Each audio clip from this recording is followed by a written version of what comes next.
kisah Nabi Khidir atau Khodir yang anak kecil itu pakai kalimat, kalau di Al-Quran itu pakai kotala, jadi pakai anak kecil itu dibunuh seperti itu. Apakah sudah ada ilmu psikologi yang sangat tinggi sehingga kalau ada anak-anak yang idiot itu boleh dilakukan tindakan dibunuh seperti itu?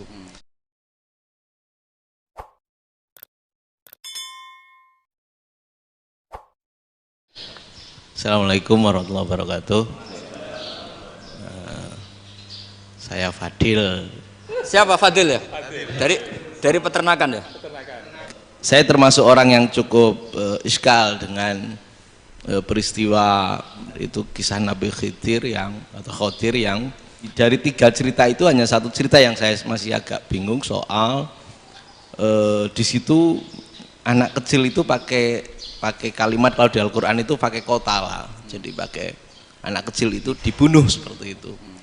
Apakah memang saat itu ada syariat yang membolehkan atau memang ada sesuatu yang dari Allah Subhanahu wa Ta'ala memang itu dibolehkan untuk Nabi Khidir? Jadi di antara semua cerita itu saya yang agak iskal yang itu. Kalau yang kisah soal membocorkan itu mungkin masih bisa masuk ya, tetapi itu atau apapun istilahnya yang sekarang itu boleh dilakukan tindakan begitu itu.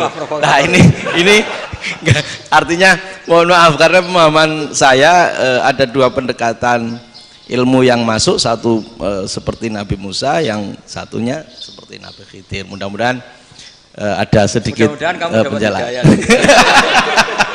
Siap Gus. Siapa Fadil ya? Dari peternakan ya? Tapi mau ngomong tafsir itu. Mulai kacau peternakan ngomong tafsir ini mulai. Nggak begini, ayat itu kan ditutup wama fa'altuhu an amri, ya saya maknani wama fa'altu lan orang nglakoni ingsun hu ing kabeh sing kasebut an amri mergo kepinginanku ingsun. Jadi saya melakukan itu semua bukan karep saya sendiri. Jadi Khodir sendiri itu kamu untung enggak nekuni tafsir. Kalau nekuni tafsir yang kamu soal bukan Nabi Khidir, karena Nabi Khidir itu hanya 1 orang. Yang kamu soal harusnya Israel. Wah itu ndak rektor, ndak kiai besar, ndak siapa saja dihabisin itu. Kenapa Israel ndak kamu tegur? Gimana hukumnya qatlul mukmin? Kenapa Israel tidak kamu masukkan ayat wa may yaqtul mu'minam muta'ammidan fajazauhu jahannamu khalidan fi. Ingat ya Israel. Iya kan? Nah, Israel melakukan pembunuhan itu, kadang yang dipateni nyuwun sewu orang soleh betul. Tapi wae kabundut ya. Itu Israel juga tidak atas pilihannya, tapi karena perintah. Nah, Khodir itu bukan nabi syariat, kira-kira mirip kayak Israel, karena beliau bukan nabi syariat. Jadi ini agak aneh, ini kan orang nekuni tafsir kayak saya sampai berjilid-jilid kitab. Saya kemarin mata saya agak sakit karena saya nangis itu sudah 2 hari. Bukan mikir sampean, tapi mikir ilmu ini harus ada yang mempertahankan. Karena apa ya, nekuni ilmu itu kan ribet.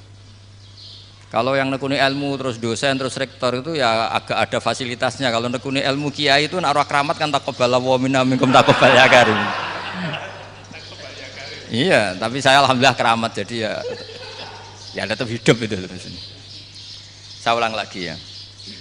Harusnya Mas Fadil itu kalau nekuni itu yang disoal tuh Nabi Khidir. Nabi siapa? Apa malaikat siapa? Israel. Karena itu korbannya lebih banyak. Pertanyaannya, Israel kena enggak oleh aturan ayat wa may yaqtul mu'minam muta'ammidan fajazaahu? Kan enggak. Karena semua itu wa ma fa'altuhu an amri. Saya lakukan ini. Mungkin ngaji kamu enggak khatam sih, mau delok fakotalah itu. Itu Nabi Khidir pasti tersinggung, enggak baca belakangnya itu. Ya karena jurusan peternakan itu. Atau salah gurunya yang ngajar. Ya. Daripada nyalakan 1 orang mendingan 2 ya. Jadi kalau ngaji itu khatam, sehingga ngerti ayat itu kan ditutup wa ma fa'altuhu an amri. Nah, menurut Ibnu Hajar Al Asqalani yang nyarai Bukhari, dan ketika itu cerita tafsir ayat itu, wa hadza dalilun ala anna Musa afdhali minal Khadir.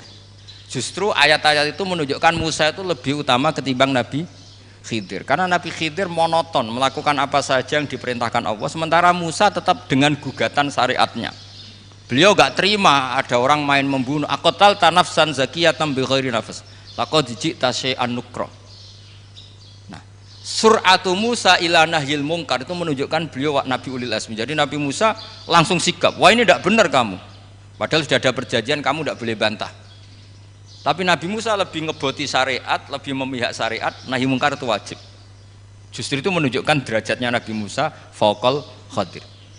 Makanya Nabi Musa tetap gugat, nggak bisa dong, ini nafsan zakiyatan kok kamu bunuh. Maka itu jadi ilmu. Nabi Khidir pada akhirnya nyuwun sewu ya tidak bisa jawab. Makanya beliau menutup wa ma fa'altuhu an amri. Sebenarnya saya sendiri itu ya tidak punya alasan. Jadi kalau Israel kamu tanya, ini gimana ini wong melarat mulai cilik, meh sugih mbok pateni. Mbok yo baro ben sempat sugih itu. Ini kuliah paling lama urung sempat urip penak. Nah itu kan mbok yo mateni wong kira-kira lah nek wis sempat mapan sempat. Lu andai kan Israel pakai aturan syariat kan mateni orang kan ya dikira-kira lah. Jadi itu tidak ada hubungannya tadi dengan ilmu yang kamu katakan urusan psikologi, anak itu tetap semuanya haram dibunuh, nggak boleh. Ya jadi tetap, makanya ini pentingnya ngaji khatam itu tadi. Jadi pada akhirnya Nabi Khidir itu ada punya alasan, hanya ngendikan wa ma fa'altuhu an amri. Pada akhirnya yang paling pokok yaitu semua ini saya lakukan, saya sendiri itu tidak tahu karena perintah. Jadi untung kamu gak nyoal Israel. Kalau nyoal diinjem ribet kan. Ini orang tadi pas seminar Gus Bak ngeritik saya. Wah. Jadi itu pinter kamu. Yang kamu soal Nabi Khidir. Jadi enggak itu. Ya kalau nyoal Israel resiko tinggi itu, resiko tinggi. Tapi yang jelas gitu ya. Makanya tradisi pesantren seperti ini harus terus karena yang punya tradisi khatam. Saya tuh kalau ngaji kitab udah khatam tuh tersiksa karena tadi kadang-kadang yang depan-depan tuh tidak jawabannya di belakang kan tadi wa ma fa'altuhu an amri. Dzalika ta'wilu ma lam tasti alaihi sabra. Jadi ya sudah kira-kira seperti itu. Wajar kamu tidak sabar, wajar kamu tidak itu memang saya sendiri sebenarnya enggak paham itu. Jadi ya, cara basa Jawa niku wajar saya usah kira paham. Jadi aku dhewe ku ya ora paham. Wong aku ya mau nglakoni gitu. Jadi sebetulnya sama-sama ada itu kan. Ini wa ma fa'altuhu an amri. Dah ya? Ya,